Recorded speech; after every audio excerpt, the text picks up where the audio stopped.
إن في خلق السماوات والأرض واختلاف الليل والنهار وما خلق الله في السماوات والأرض الآيات لأولي الألباب الذين يذكرون الله قياما وقعودا وعلى جنوبهم ويتفكرون في خلق السماوات والأرض ربنا ما خلقت هذا باطلا سبحانك فقنا عذاب النار.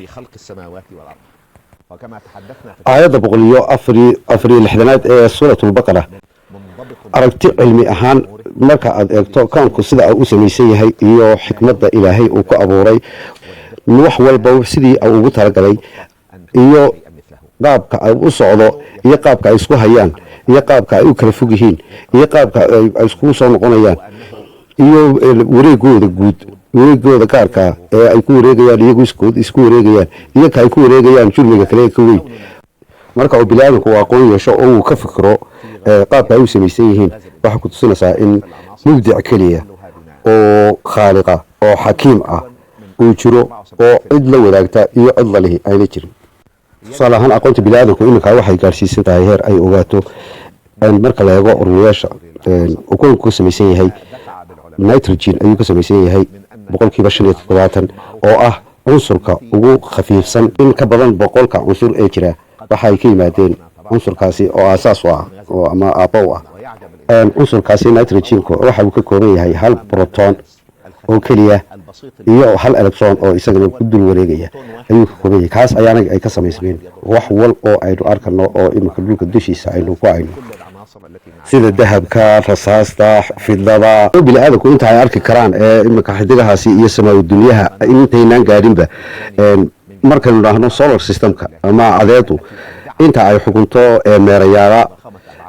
oo dayaxyo iyo asteroido iyo meteoroido waxa la yiraahdaa masaafada u dhaxaysa cadeeda iyo dhulka waxa la yiraahdaa qiyaasan adeegto waxa weeyaan 150 milyan oo kilomitir ayaa u dhaxeeya cadeeda iyo planetka solar systemka kamida ama Pluto oo kale aynu dhaahno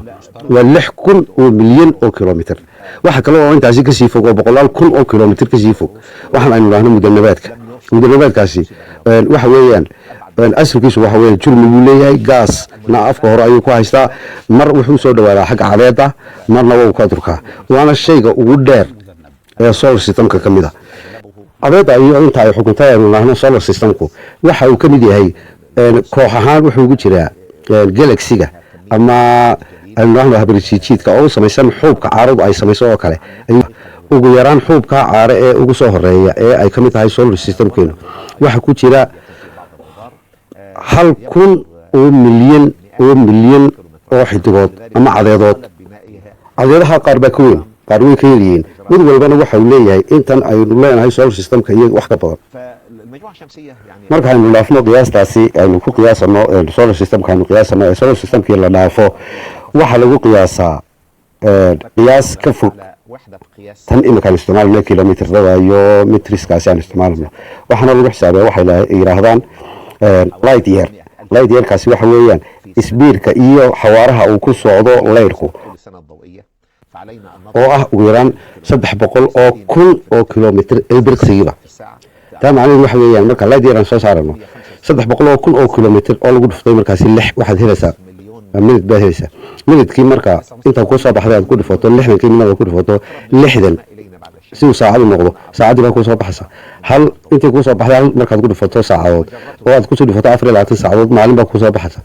maalin marka aad ku dhifato 3 maalmood bil baa ku soo baxaysa bishii marka aad ku dhifato 12 bilooda waxa ku soo baxaya